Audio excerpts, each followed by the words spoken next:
Hello, my name is Lester Bruce Hunt. I'm with the Samuel Proctor Oral History Program. Today is August 26, 2023, and I'm here with John Chambers. And where were you born and when? Born in St. Petersburg, Florida in 1948, August of 1948. Did you grow up in a military family? No. What was? Well, all my family had been in the military, but it wasn't, I wasn't following forts around or anything like that. So. Oh, okay. How was it growing up in St. Augustine? St. Petersburg. St. Petersburg. It was great. It was very laid back, peaceful, relatively small city at that time. And 1950s and 1960s, it was nostalgic now, other than, of course, the obvious things in our society with racism and all that. But as a little white boy living in the suburbs, it was great. What made you decide to join the armed forces? Well, I believed in what was happening in Vietnam, for one thing. And secondly, I was following the path of all my ancestors and relatives before me. Okay. And something that people don't remember, at that time, if you applied for a job, one of the things on the application was, have you fulfilled your military requirement or service? Because at that point, every man 18 and older registered for the draft, and it was assumed that you would, in some capacity, do some service in the military. And so employers wanted to know, have you done it yet? Because, if you got hired then, you were bound to be taken away for a couple of years. Okay. So the whole thing it's what you did. It was part of society. You did your military service. So I joined. Where did you go for basic training, and how was that for you? I went to Fort Jackson, South Carolina, and it was fine. Well, it wasn't fine. I wasn't surprised. Yeah. Because I had talked to a lot of people ahead of time. I knew what to expect. I knew that there would be a lot of unreasonable things done, and that I just had to take it one step at a time. Sorry, I forgot. What branch of the service did Army. you join? Army. Okay. Did you receive any specialized training after you completed basic? I went to advanced infantry training, if you call that specialized. How was that? Interesting. It wasn't as hard as basic training because the discipline slacked off a bit. And you were trained in your specialty on the weapons that you would use and tactics that you would use and that sort of thing. How did it apply once you were in Vietnam? It didn't. Didn't? It it did a little bit. I went to Germany first, and I was in the mortar platoon. And that's what I had been trained on in advanced infantry to fire mortars. And in Germany, I did a lot of it. Well, I was actually assigned, this is kind of an aside, I was assigned to what was called the Davy Crockett platoon. The Davy Crockett was a tactical nuclear weapon at the battalion level of the Army. It was a 155 millimeter recoilless rifle that fired a nuclear round. And our job, we could carry 6 of them, and our job, in case the Russians came across the border, or the East Germans, was to fire nukes into the gaps, to fill the gap. Pull back, fire more, pull back, fire more, while the United States got people ready to come to Europe. So it was a delaying tactic, and at 18 at the time, I didn't realize why they called it the Davy Crockett. It was only later when I realized Davy Crockett died at the Alamo in a suicide mission. So, and then after that, they discontinued that because the Army got a nuclear round for the artillery. They didn't need this anymore, so they discontinued it. And then I went to the mortar platoon. And I learned a lot then. Yeah. That was very useful in Vietnam because training on the mortar platoon is a lot of reading maps, reading compass, calling in artillery, just repetition. They used to take us out in the German countryside and split us all up, and they would call in coordinates where your lunch was. So you had to, get the coordinates and figure out where that was on the map and go get your lunch. And if you didn't do it right, you didn't eat. That's very positive training. And of course, in Vietnam, I used a map and compass a lot. I even used the mortars periodically. Can you describe your first impressions of the camp you were in, and what was the security like? You'll have to define camp and where we're talking about. I mean, In Vietnam. in Vietnam. I first got to Vietnam at what they call the 90th replacement near Long Binh, and that's just an area where they collect incoming people and then sign them out to various units. Right. Of course, all that whole time I was pretty scared. I didn't know what was going on. So security, they didn't confide in me what the security was. I was a low-ranking person. They just told me where to go. And the first place I was assigned to was the 199th Light Infantry Brigade. And I went to the 4th Battalion of the 12th Infantry, B Company. And they were on a small hill outside of Long Binh. And that's where I joined the unit, and then not a tree in sight. And if you take a day just like this, where it's in the 90s already, high humidity, that's just like it was there. So there you sat, waiting. Did you receive decorations as a part of your service? Purple Heart. Did you keep them? Yeah. Okay. How did you first hear about the country of Vietnam? Was it just because of the war, or did you? It was because of the war, and it was just, and I went in 1966, and in St. Petersburg, Florida, there wasn't much going on. It was just newspaper. You see the newspaper, you hear the nightly news, and that's how I heard about it. Other than that, I didn't know where the hell that was or why it had any importance. What did you think of the Gulf of Tonkin resolution? Well, later on, I realized that the truth was hard to find.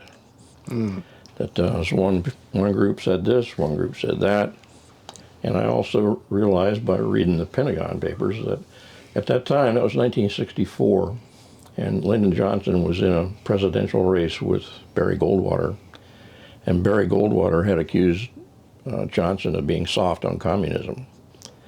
Gulf of Tonkin incident led to the Gulf of Tonkin resolution in Congress, which allowed Johnson to use whatever he needed to use to perpetrate this war. And it negated Goldwater's argument. Johnson couldn't be accused of being soft on communism because he sent airstrikes against North Vietnam right after that incident. And coincidentally, he won. So, the Gulf of Tonkin, one thing about that was that prior to the resolution, Johnson tried to get money from Congress to perpetrate the war, and Congress said, no, we're not going to give you any money for something like that. But then the Gulf of Tonkin happened, and allegedly we were attacked by the North Vietnamese, and there was retaliation, and Congress just couldn't get the pen out fast enough. And that was it. Blank check, off we go. Which shows there's always politics involved in these types of things. In World War II, you didn't have to. There was politics there too until the Japanese attacked us, and then it was hell bent for leather. But in these wars we've had since, it's always, how is this going to go? And there's politics. Some people say, hell no, and some people say, let's go get them. And your politics determine what's going to happen, who's in charge. And us little suburban boys go off to do the work. Did your time in Vietnam change your views of the war, or how so? Not really. I was committed to doing what I felt was the right thing, and it did hit me in a different sort of way. When I came back from Vietnam, I started to notice a lot of the things about the middle class and the society I grew up in were just shady. The church is always, thou shalt not kill, but it's okay if you're in a war. I remember coming back and the church had my picture in the bulletins. John Chambers returns from Vietnam, and it was all supported.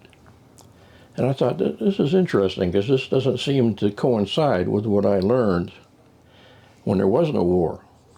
All the values and the morality and all that just seemed to be pushed to the side.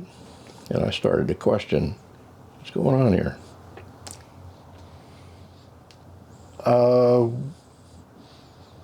What led you to become against the war? Well, I got out of the Army a little early to go to college. I went to a junior college in St. Petersburg. And I made no pretense about whether I was a veteran. And a lot of people challenged me about the war. They wanted to know why I thought it was right. And I realized that I couldn't really, everything I said was an opinion. I didn't have any facts, so I went looking for facts. And when I did, I started to realize that they're right. I never thought about it before. It never dawned on me as a young suburban kid that the government would do something that would put me in jeopardy for no real good reason. And so I accepted it then, but when I was challenged to look for the information and the facts, I was disappointed. I was pissed off is what it was. What did you think of people that opposed the war? Well, when I was in Vietnam, just like everybody else, mostly, I hated them. I thought, here I'm fighting this war and they're saying I'm wrong. So there's a real disconnect. And at the time... And how did you become involved with Vietnam Veterans Against the War? Well, I started seeing things in the newspaper about VVAW, and then I met some people that were driving around the country in a van, and they had a big banner across their van. I approached them, and they gave me literature, and I found out that I could contact Scott Camille in Gainesville to find out about this, and that's what I did. And from there, I kind of just got more involved.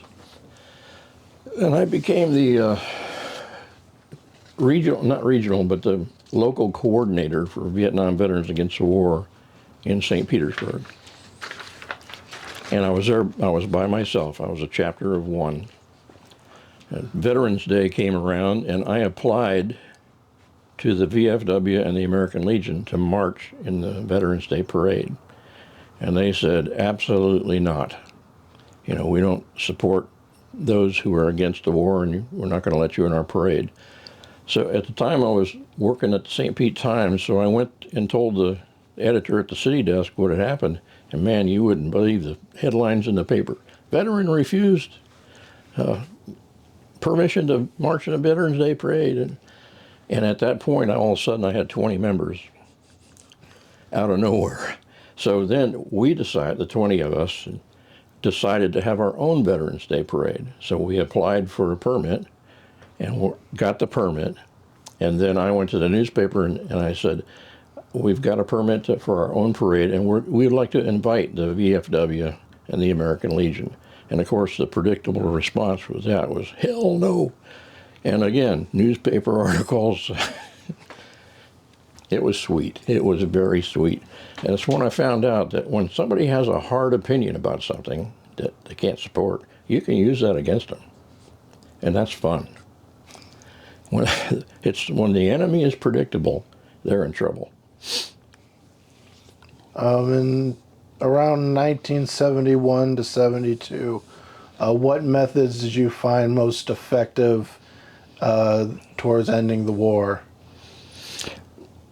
Telling people the truth, which was effective with the Vietnam Veterans Against the War, because you can't hardly tell a veteran that he's wrong, especially if you haven't been there. So All we did was we had demonstrations and we had actions here and there where we told people what was happening in Vietnam, and we just told them the truth. What was your opinion of President Nixon? I hated him. In my opinion, and I think this support is supportable by fact, that more people died in Vietnam under Richard Nixon than any other president. Starting with his desire to get out of Vietnam. That people started dying. It was amazing. But people don't think about that because Richard Nixon said, I want to get out of Vietnam. I'm going to get us out. But all the while, there was carnage going on. And I just worked hard to get people to realize that. And that's why part of the reason the Gainesville Eight happened. Because a veterans organization of the war that's happening, that opposes it, is something that Richard Nixon, with his personality, couldn't accept. So he came after us. He had to. When did you first hear about Watergate? Well, in the newspaper, and I can't remember the chronology of it all as to when, but I definitely was aware of it. I guess I was involved in the whole thing at that point, and one of the justifications the plumbers used for, I think the plumbers, for breaking into the Watergate was to get information about the connection between the Democratic Party and anti-war demonstrators, which entered the Vietnam Veterans Against the War. We were prominent at that point. G. Gordon Liddy, there was a plan to kidnap leaders of the anti-war movement, take them out in the desert somewhere and hide them, or some people said shoot them. But it was really a big connection there. Not a valid connection, because they didn't actually plan to do that. They talked about doing it. It was part of their, at first they justified this break-in under every possible scenario. So. Okay. Were you planning on being involved with disrupting the Republican National Convention? In a way, I came to the meeting here in Gainesville, and at the time, it was just another meeting, big meeting, because we were planning what we were going to do at the conventions. Both of them were in Miami that year. Right. So we had to plan this. You don't just show up with some signs. So we planned it. And my part of the plan was I lived in St. Pete, and I was the coordinator there. And my job was to provide a large space and food for up to several thousand veterans who would come into the state, from all around the country to go to the demonstration. They would stage in St. Petersburg. And that was the idea there, was to get everybody together, get our resources together, and make sure we didn't just dribble into Miami where the police could just pick us off. Right. And of course, the context of this is the 1968 convention in Chicago, which was basically a police riot. And we were trying to avoid having that kind of thing happen. So I went to the local police in St. Petersburg and said, we're going to have several thousand veterans showing up, and I would like your help. We don't want to have any trouble here. We're not here to cause any trouble. And it would be better for all of us if we could get some cooperation. And of course they said, oh, sure. And I think part of it was the fact that the FBI was telling them, look, we don't want to disrupt anything just yet. Let's go along with them. So they provided us an area that was at what was called the Toy Town Dump. It's the dump for St. Petersburg. And we set up a camp there and started looking for resources, food, shelter, and just the logistics of putting a demonstration together in Miami. That's how I got involved. And I think I became an unindicted co-conspirator. I think the FBI decided that I must know something about what's going on. So they didn't have enough information or evidence to charge me. So I wasn't indicted. But they figured we'll put him as an unindicted co-conspirator. We'll take him to the grand jury and see what he can tell us.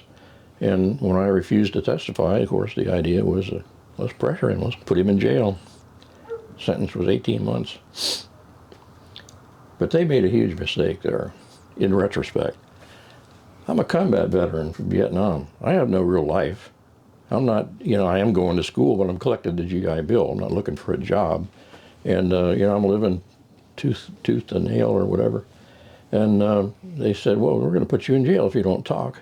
And my first response was, go fuck yourself. I got nothing to lose. What you're doing for me is giving me a place to live, food to eat, and a place to sleep for the next 18 months. They just totally blew it there. Were you harassed or arrested or otherwise harmed by the police or federal government because of your involvement in VVAW? Well, short story there. I was selling pot in St. Pete, and I lived on a little apartment on an alley behind a big hotel. And when I would come home late at night, the security guard, who was also a veteran, we'd stop in the alley and chat.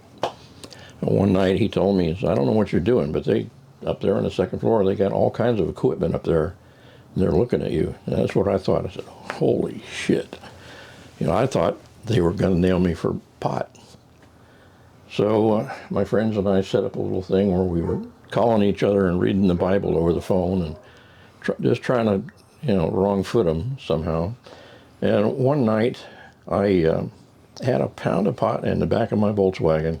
I was on my way to a friend's house to bag it up. And behind me, lights in the rearview mirror. In front of me, a van pulls up and they get some dogs out. And I'm thinking, good night, sweet prince. I wonder what's for dinner tonight at the jail. And the police officer came, got my license, and checked, and went back to the car. And he came back about 5 minutes later and said, okay, you're free to go. And I thought, what? Will you say that again? Because they had me. I mean, I was dead to rights. Come to find out, I only supposed this, but the FBI didn't want me arrested by the local police on some marijuana charge. They wanted to continue to survey me as they built evidence in the Gainesville Eight trial. So I wasn't harassed, but I got away with selling pot because they wanted me for something else.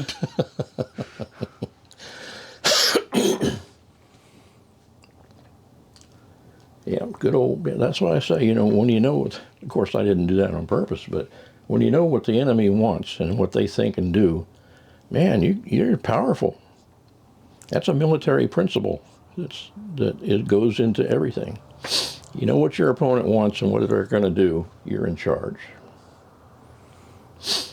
How did you find out the Gainesville Eight had been arrested? Well, it was a big process. They weren't arrested, so to speak. There's another one of those hippie stories from the 60s. I had taken a friend in my Volkswagen to New York, and he had some business to do with his brother or something. It was a weekend, and so we drive back, but before we did, he shows up with two young girls, and he says, they want to go to Florida. I said, oh, sure, jump in. So off we go, and we get back to St. Petersburg, and one of the girls stayed at my house, and the other girl went somewhere else. Come to find out, this girl's 17, and I've just transported her across many state lines. And at the same time I'm realizing that the FBI is knocking on my screen door. Bang, bang, bang. And my heart is going, oh, man. And they hand me a subpoena. And it was to go to a federal grand jury in Tallahassee. At that point, I didn't, nor did anyone else know what this was all about. I called here in Gainesville to talk to Scott, and he said, well, you're the 20th one that's gotten the subpoena, so come on up here, we'll talk about it. Because, in a grand jury, you're not entitled to know anything. If you're a subject of a grand jury at the beginning, they don't say you're the subject. You're not entitled to know. So we didn't. So we go to the grand jury, and myself and the other three who are unindicted co-conspirators were the first ones brought in to testify. And we had decided the night before that our best defense was just keep our mouth shut till we find out what's going on. So that's what we did. We refused to testify. And in the grand jury room, the attorney, the U.S. attorneys, they'll ask you question after question, some of them very complex. And every time I'd say, I'd like to consult with my attorney, because you're not entitled to have an attorney in the jury room. And after about 10 or 12 questions, they'd say, sure, go ahead. And I go out in the hallway and try to remember all these questions to tell my attorneys so that we could all figure out what the hell's going on. And after several days of this, and they gave us what was called use immunity, which is immunity, but it's a convenient way around the Fifth Amendment, because what it means is they can't use what you say against you, but they can use what somebody else says against you. So it's a way of doing away with the Fifth Amendment. So then they take us back into the jury room. We still refuse to testify, and they held us in contempt of court and sent us to jail.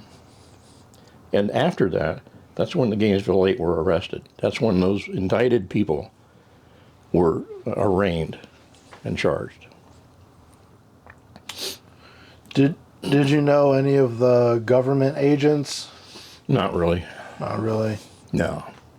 I know that people said they were here at the Gainesville meeting, and I'm sure I met them, but, you go to a meeting, there's 20 or 30 people there. Oh, yeah, I remember that guy. I don't remember any of that. What did you think of the prosecutor, William Lemmer? He was an informant. He wasn't a prosecutor. He was the main informant. And I didn't know him. I just heard what other people said about him, and I thought, well, that jerk. Sorry, there must have been an error in the notes. Man, you better get your shit together. Or you're going to be doing push-ups all day right here.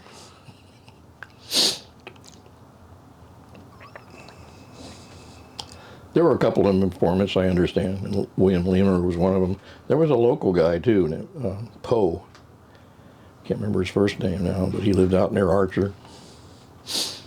Emerson Poe. Emerson Poe. Don't ever know what ever happened to him. I think one day, when I was up here in Gainesville, we went out to his place. I think it was his place, and we had target practice at his place with rifles and I wasn't real excited about that, but I thought I'd go along with the group, and I did that. I'm sure that the FBI and I'm sure they ate that up.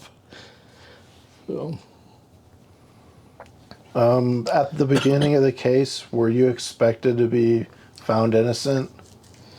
I didn't expect anything. I just wondered, what the hell's going on. I was never in a position to be found innocent because I was an unindicted co-conspirator. Ah. So I think, in my own opinion, my own analysis, is they knew that I was involved, and they probably didn't have quite enough evidence to make me indicted. But they knew I was involved enough to where I knew what other people were doing. And that's why I went to jail, to try to force me to turn evidence, which is what they're doing now, with Trump. All his unindicted co-conspirators, they're waiting for somebody to turn. So, my thought was, well, I'm unindicted now, but as soon as this thing gets going, they might generate enough evidence to charge me, and off we go. So I said, man, go fuck yourself. I think I'll just stay in jail. It's not that bad in here. And again, once you've accepted everything they can do to you, you're in charge. In Vietnam, one of the things we used to say when something would happen and we didn't like, and we'd bitch about it, the word was, what are they going to do, send you to Vietnam? You're already there. They can't do anything else to you. The best thing you do is to put you in jail. You're out of combat. So. After they were found innocent, what political activities were you involved in? Just local St. Petersburg anti-war stuff, and nothing big, demonstrations. And I had the wind taken out of my sail a little bit there because I was starting to think, what the hell am I doing here? What good is this doing? You know, they sent us all to jail. They took all the money we had. We can't do much. And you know, when I was in the Leon County Jail, that's when Richard Nixon was accepting his nomination. And in 1972 or whatever it was, he was very, very popular. And those were bleak days sitting in that jail, knowing that I was fighting against a guy that most people supported. And those hard days, you know, hard times. You had to be committed, and you had to stick with it. Can you talk more about, you mentioned Trump, can you talk more about parallels you see between current events and what happened with the Gainesville Eight? There's certainly a lot of parallels, but Trump is above and beyond whatever Nixon was. Trump is, it's hard to characterize because he's destroying the structure of the Constitution and our system. I don't think he's destroying it because he wants to destroy that. He's a con man. He wants to make money. So whatever he's doing is for his benefit. And it just happens that he's fighting against all the things that are going to stop him, which is the rule of law, the Constitution. Those things are really inconvenient for somebody like Trump. And in my opinion, you find that the Republican Party has started to go along with that because it's the same thing. They want to do away with regulations and increase tax breaks for rich people. It's because they want to make money and the Constitution is in the way. The worst thing that could happen to a capitalist is to say, I want to buy some new trucks. And the government says, no, you can't. That's just, it's infuriating. And we've had that battle going on in our country for decades. The battle between business and freedom or democracy, because one interferes with the other. And right now, it looks like the business end is starting to win. You know, it's up in the air. I mean, there's still plenty of things to do, but I think that's what the whole thing is. And Trump is their champion. How do you remember the end of the U.S. role in Vietnam? It was a pretty emotional day, because all of a sudden I was watching it on television, and all of a sudden the war's over, and I had blood in there. I had skin in that, and big commitment, and the idea that, oh yeah, well, we'll just move on now, forget about that. That was tough to take. Not that I wanted it to go on. It's just the idea that what I had spent so much time, energy, and skin in was just all of a sudden now it's over. I thought, why couldn't it have been over 10 years ago?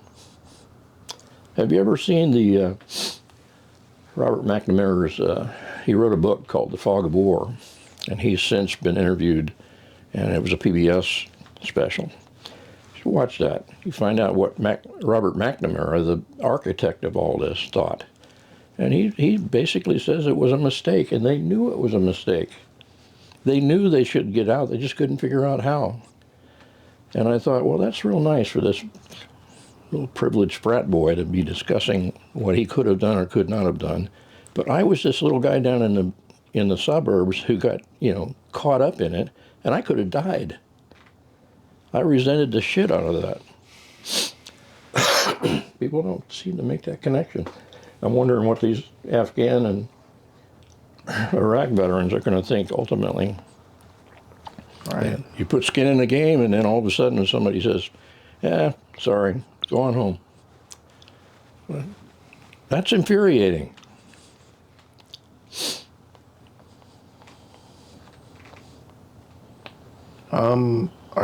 What kind of activism are you involved in now? I'm part of the Vets for Peace, and I don't do too much, but I perform at the Veteran for Peace concert at the end of the year, the Solstice concert, which raises money for the Veterans for Peace for the rest of the year. Now, I'm a musician. I have been for 30 or 40 years. So, can you talk more about your career as a musician? Career? Well, I couldn't talk about my career because I wouldn't really say I had one, but I've been a musician for decades. I self-taught on the fiddle, And for probably 15 years, I made Celtic harps and sold them at art shows. So I also played the harp. And I sang with several groups, and it's really just for my own enjoyment. I never really thought about it as making money. Certainly I never did, but it's just music. It's something, it's what you do.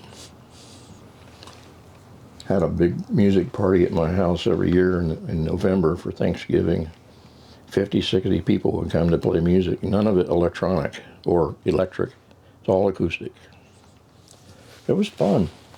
You see your friends from all year, and everybody gets together and plays the tunes they've learned, and it's great. It's what life ought to be. It's not money. Money's not part of it. How do you think Gainesville has changed since? Oh my God. Yeah, this place. It's really a shame. It's, for one thing, the nature of the students. It used to be back in the day when I was going to school here, students were poor and they were struggling to get their degree. They had to get part-time jobs. They had to try to get work during the summer, and it was a tough struggle. Most of them did not have cars. Everybody rode a bicycle or walked. And during those days, there was a threat to people, and it was Vietnam. A young man, 18-year-old, was subject to go to Vietnam. He either stayed in school or found out some other way to get a deferment, or they had your ass, and that caused a lot of tension and stress. It also caused some great music. That's where all that great music came from, is that sense of doom that we're facing and how we're going to get out of this. And you listen to some of those songs by Crosby, Stills, and Nash, it's all about, life under the gun. Well, that was then. And the nature of life here was so much different. A lot of these neighborhoods, that hysterical district over on the north side of town, those were all hippie boarding houses. Now they're all bed and breakfast. And you could rent a room over there for virtually nothing. And people were interested in politics. If you look back, I can't remember what the date was, 72, 73, 74. So there was a big, what they called a riot, but it was a big demonstration when the U.S. government mined the harbor in Haiphong. Well, the first available day, a couple hundred students got out there and blocked off 13th Street. And the police came down on them like a bomb. And the next day, that street and University Avenue were blocked by thousands of kids, just blocking the street. You're gonna block the Haiphong Harbor. We're gonna block your roads, and it became another police riot. Police came from all over Florida and had their badges taped. You didn't know who they were, and so that kind of thing doesn't happen anymore. People aren't as concerned about issues as they were then. This looked like a huge threat, a personal threat to a person, and so that was happening a lot. There were a lot of communes. There were a lot of food stores that were cooperatives. All that. At one point, I hitchhiked a lot back then, and you had to line up on 13th Street to get a ride. There was a certain what do you call it? You didn't cut line. If there's somebody was there hitchhiking, you went around and got away from them, and they'd be picked up first. And how many times have you seen somebody hitchhiking in this town since then? And now a lot of the old places that were mom and pop places, and they've been replaced by Soviet era block buildings that have zero character whatsoever. And the problem with that is when those places were active, they were active because they weren't very expensive to rent. So some couple could say, hey, we want to make burritos and sell them. They could get a place without having to mortgage their parents' house to get a place and make burritos. So you had lots of really cool places that provided the character that this town enjoyed and became popular and famous for. And now that's gone. Money has won. Money is going to take advantage of the reputation, but it's not going to replace the character. So it's disgusting, really, because I spent a lot of my life here living that countercultural idea and belief, and now it's being destroyed by money. What event during your service or do you feel impacted you the most? And I was in a battle in May of 1968, and it is referred to now as the Battle of West Saigon. And it lasted 3 days, my portion of it, and it was hell. And since then, we found that May of 1968 was the biggest month for killed in action. I think it was 2,400 died that month, U.S. soldiers. It was called Little Tet, or the Battle of West Saigon. It's where the North Vietnamese tried again, just like they had in January for Tet. They tried to take Saigon. And they were very unsuccessful. But it hurt. It certainly affected the rest of my life. It's another thing people don't realize when they join the military, because there's not that much. You join the military, you don't come home again. If you go into some kind of combat or battle, it affects you. You're never going to change. It's never going to be better. You're never coming home to that life you used to have. You are what you've been created to be. Because it's conditioning, you have to find a way to have something that is more energetically conditioning to overcome that conditioning, and there isn't anything. Once you've been involved in killing someone or them trying to kill you, that changes life all totally. You just see everything differently from that point onward. And I'm 100% disabled now, and 70% of that is post-traumatic stress. And people say, well, how can you take care of this post-traumatic stress? And I just tell them, you got to learn how to live with it, because it's not going away. So what I've done over the years is tried to put energy into things that allow me to do things.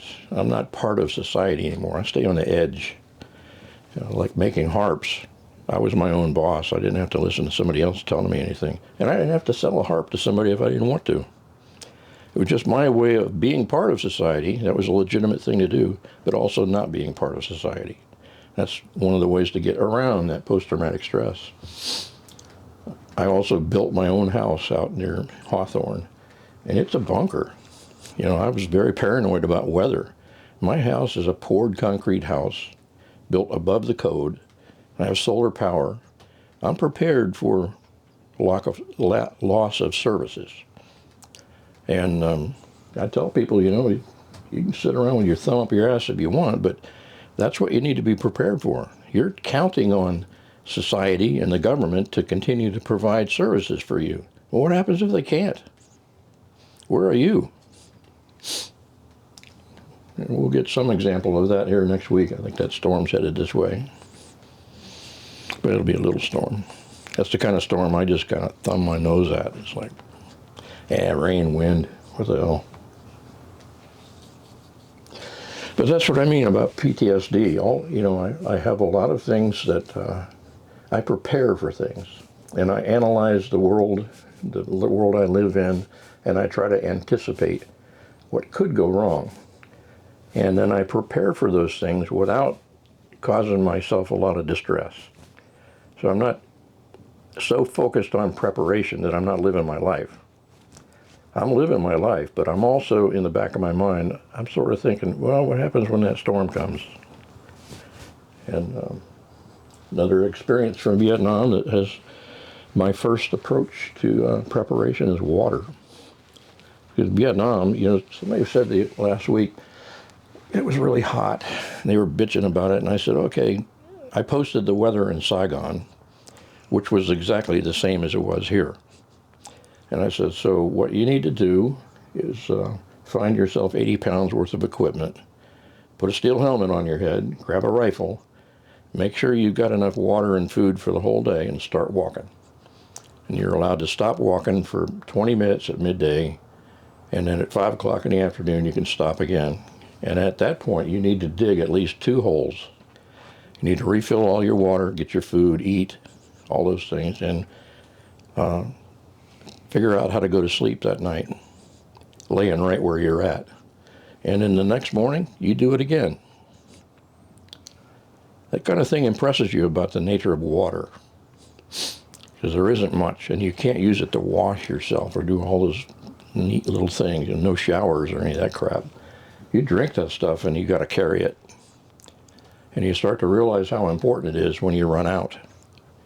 And so the very first thing I did was I tried to secure my water. Now I have 3 backups. I have solar power, which runs my electric pump in the well. I also have attached to that same well a deep water stainless steel hand pump. So if the solar is gone, I can pump water out from deep. And I also have water storage containers and filters. So I'm not too concerned about water, unless some, F-16 comes and takes my house out. I'm not going to plan for that. That's unreasonable. So that's what I mean, it's war affects you. Deprivation affects you. My grandfather, my mom and dad, they all lived through the Depression, and that impressed them. And you could see afterwards, when I was growing up, the effect it had on them, the way they dealt with things, they saved things, they were very frugal. And it's the nature of life. Another one of the problems we have, nobody in this country has ever faced anything. At all. Oh, God, I couldn't take a shower today. It's breaking my heart. Food. How many people don't like, I don't like this, I don't like that, yada, yada, yada. That's 12 C rations meals. Why don't you get a hold of some of those and eat those for a year and see what you like or don't like. You start to realize it's food. It may be entertainment in this world, but overall, for the world in general, it's food. You eat that, you stay alive. And you don't sit around saying, gee, God, I hate that. Well, you can, but you still got to eat it. Well, that is the end of my questions. Is there anything else you would like to add? Yeah, I'm still pissed off. But I'm not going to do anything that hurts me. I just always wait for something to come along and hurt somebody else without damaging me. I don't mean somebody else. I mean the government in general.